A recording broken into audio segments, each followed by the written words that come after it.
നമസ്കാരം. Raf talks ഫുട്ബോളിലേക്ക് ഏവർക്കും സ്വാഗതം. ഈ സീസണിൽ വളരെ മോശം പ്രകടനമാണ് ഇംഗ്ലീഷ് പ്രീമിയർ ലീഗ് വമ്പന്മാരായ മാഞ്ചസ്റ്റർ യുണൈറ്റഡ് നടത്തിക്കൊണ്ടിരിക്കുന്നത്. പ്രീമിയർ ലീഗിൽ 7ാം സ്ഥാനത്താണ് മാഞ്ചസ്റ്റർ യുണൈറ്റഡ് ഇപ്പോൾ ഉള്ളത്. അതായത് അടുത്ത ചാമ്പ്യൻസ് ലീഗിന് യോഗ്യത അവർക്ക് ലഭിക്കില്ല എന്നുള്ളത് ഇപ്പോൾ ഏറെക്കുറെ ഉറപ്പായി കഴിഞ്ഞിട്ടുണ്ട്.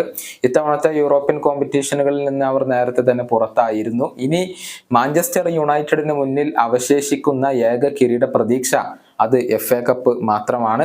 FA കപ്പിലെ സെമി ഫൈനൽ പോരാട്ടത്തിൽ കോവൻട്രി എന്ന ലോവർ ഡിവിഷൻ ക്ലബ്ബാണ് മാഞ്ചസ്റ്റർ യുണൈറ്റഡിന്റെ എതിരാളികൾ. വരുന്ന ഞായറാഴ്ചയാണ് ഈ ഒരു സെമി ഫൈനൽ പോരാട്ടം അരങ്ങേറുക. ലണ്ടനിലെ വെംബ്ലി സ്റ്റേഡിയത്തിൽ വെച്ചുകൊണ്ടാണ് ഈ മത്സരം നടക്കുക. ഈ സെമി ഫൈനൽ പോരാട്ടത്തെ ചാമ്പ്യൻസ് ലീഗ് ഫൈനൽ പോലെയാണ് തങ്ങൾ കാണുന്നത് എന്നാണ് യുണൈറ്റഡിന്റെ ഗോൾ കീപ്പറായ ആൻഡ്രെ ഒനാന പറഞ്ഞിട്ടുള്ളത്.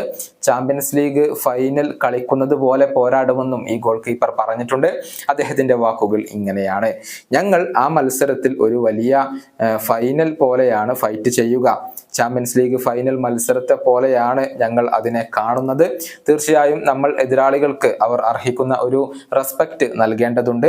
ഒരു പ്രീമിയർ ലീഗ് ടീം എന്ന നിലയിൽ തന്നെയാണ് ഞങ്ങൾ അവരെ പരിഗണിക്കുക. അവർ സെമി ഫൈനലിൽ എത്തിയിട്ടുണ്ടെങ്കിൽ അതിനുള്ള ക്വാളിറ്റി അവർക്കുണ്ട് എന്നാണ് അർത്ഥം. ഞങ്ങളെ സംബന്ധിച്ചിടത്തോളം വിജയിക്കുക എന്നുള്ളത് വളരെ പ്രധാനപ്പെട്ട ഒരു കാര്യമാണ്. വിന്നിംഗ് മെന്റാലിറ്റി ഞങ്ങൾക്ക് വേണം. നിർബന്ധമായും ഞങ്ങൾ വിജയിച്ചിരിക്കണം. ഇതാണ് യുണൈറ്റഡ് ഗോൾ കീപ്പർ ഇപ്പോൾ പറഞ്ഞിട്ടുള്ളത്.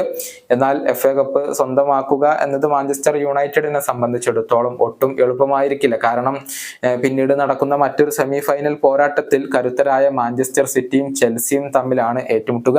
മാഞ്ചസ്റ്റർ യുണൈറ്റഡ് ഫൈനലിൽ പ്രവേശിച്ചാലും കലാശ പോരാട്ടത്തിൽ ഏതെങ്കിലും ഒരു കരുത്തർക്കെതിരെയായിരിക്കും അവർക്ക് കളിക്കേണ്ടി വരിക. ഈ വീഡിയോയുടെ അവസാനിപ്പിക്കുന്നു. വീണ്ടും കാണാം.